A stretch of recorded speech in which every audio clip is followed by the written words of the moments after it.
to global current lens where headlines are decoded, strategies are exposed, and the truth about global events comes into focus. Tonight, a story that sits at the intersection of politics, money, and global power that deals former U.S. Donald Trump is signaling in four powerful industries: pharma, artificial intelligence, energy, and mining. As the midterms draw near, these moves could reshape not only America's domestic strategy but also its position in the world. Quick context snapshot: in recent weeks, Trump and his political allies have been dropping signals about what a second term, or even the build up to midterm elections, might mean for U.S. economic strategy. The language is familiar: America first, jobs at home, and leverage abroad. But the details are sharper this time. There are hints of deals in big pharma, particularly around drug pricing and supply chain control. There's a push to position the U.S. as a leader in artificial intelligence, an arena now seen as critical as nuclear arms were in the Cold War. Energy policy is being recalibrated, with talk of unleashing fossil fuels while simultaneously pursuing strategic control of green technology supply chains.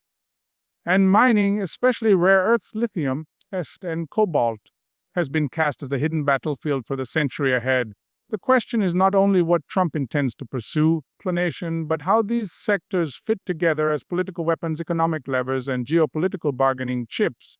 The immediate event: Trump's recent campaign rallies, interviews, and back-channel discussions have all revolved around a familiar theme: securing America's future by controlling its economic engines.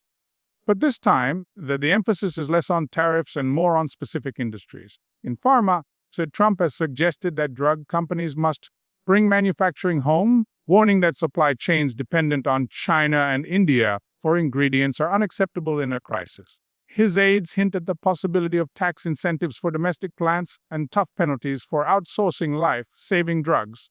On artificial intelligence, Trump has spoken of AI as the new arms race. Advisors close to him suggest he would tie federal funding, defense contracts, regulatory clearance to American-owned companies while limiting Chinese access to U.S. algorithms and chip technology. Energy is where Trump is clearest. He's promised an immediate reversal of restrictions on fossil fuel production, coupled with new export deals to Europe and Asia. But beneath the rhetoric lies a quieter calculation: securing U.S. dominance not just in oil and gas, but in the critical minerals needed for renewable energy infrastructure, which leads to mining rare earth elements, lithium for batteries, cobalt for electronics, and even uranium for nuclear energy. All have been elevated in Trump's orbit as strategic resources that must be shielded from Chinese dominance. Advisors point to Africa, South America, and even U.S. domestic reserves as targets for future deals.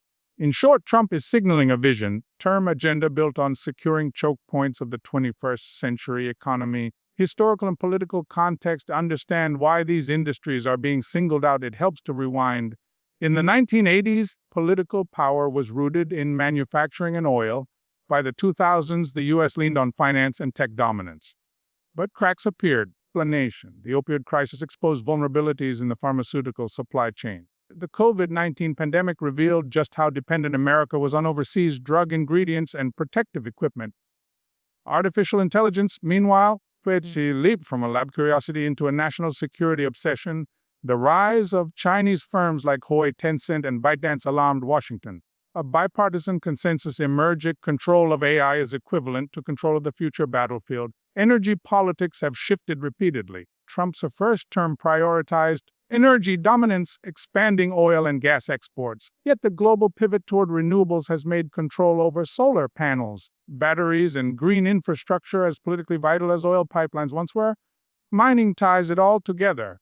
For decades, the U.S. outsourced much of its mineral processing to China, but as Beijing locked down access to lithium in South America, cobalt in the Congo, and rare earths across Africa, Washington realized it had ceded critical ground. Politically, these sectors are also vote magnets. Pharma policy appeals to older voters worried about drug costs. AI and energy appeal to younger tech-focused audiences and job seekers in industrial states. Mining appeals to both rural workers and national security hawks. Trump's team is mapping these industries onto the electoral chessboard, each one a talking point aimed at flipping key states in the midterms. Global reactions: the rest of the world is not watching passively. In Europe, Trump's energy rhetoric raises both hope and fear. Hope because U.S. explanation, liquefied natural gas offers a hedge against Russian pipelines. Fear because Trump's skepticism toward climate agreements could derail Europe's green transition.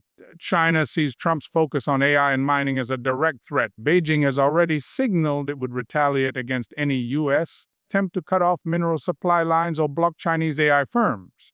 The last time Washington tried such a move, during the Trump trade war, China quietly restricted rare earth exports, reminding the U.S. who held the keys.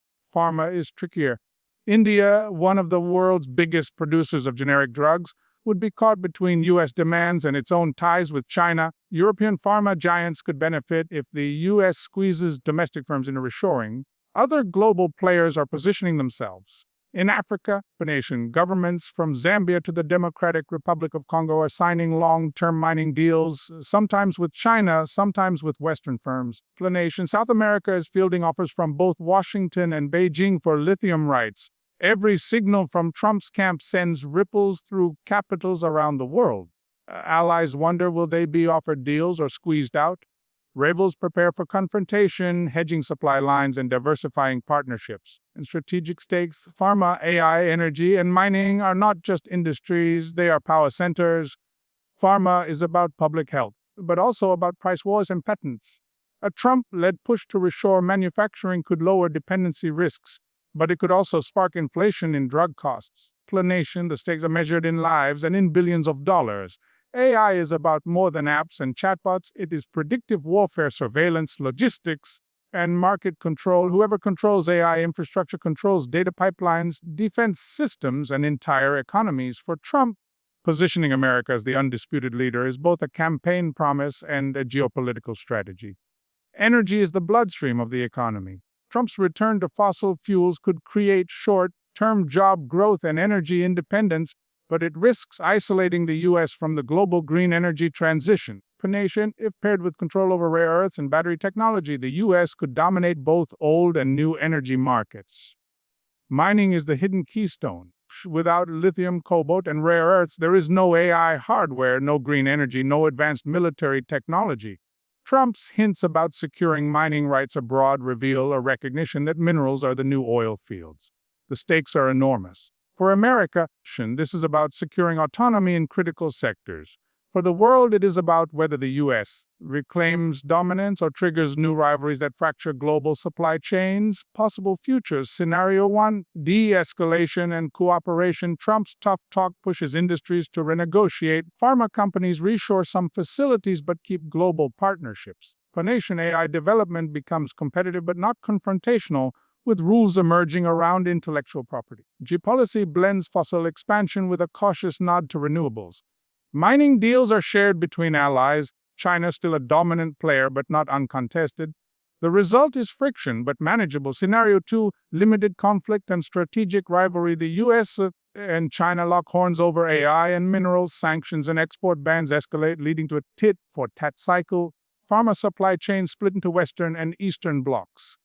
Energy markets fluctuate wildly as Trump drives fossil exports and Europe struggles with green commitments. Mining deals become arenas for proxy competition in Africa and South America. Global markets survive, but instability grows. Scenario 3, escalation and fragmentation. Trump fully weaponizes these industries. Pharma becomes a fortress cutting off imports.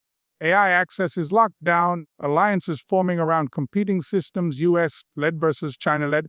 Energy becomes a flashpoint, with Washington pushing fossil dominance while Europe and Asia splinter over climate commitments.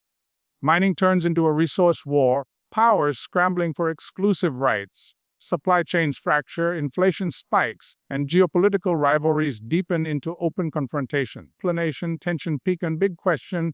The pattern is clear. Trump is not just talking about industries, he's talking about leverage. Each deal is a bargaining chip, is a battlefield. But the danger is also clear. When pharma, AI, energy, and mining are treated not just as industries but as weapons, the lines between economic strategy and geopolitical conflict blur. The risk of escalation rises with every deal signed and every policy reversed. So the question remains, are these moves the blueprint of a stronger America, or the opening gambit of a fractured global order? The story is still unfolding, and its consequences will echo across borders. Trump's signals in pharma, AI, energy, and mining point to a vision of control, dominance, and self-reliance.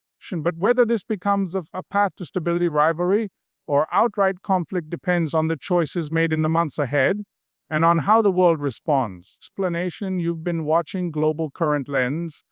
If you found this breakdown valuable, remember to stay tuned as we continue to decode the strategies shaping our world.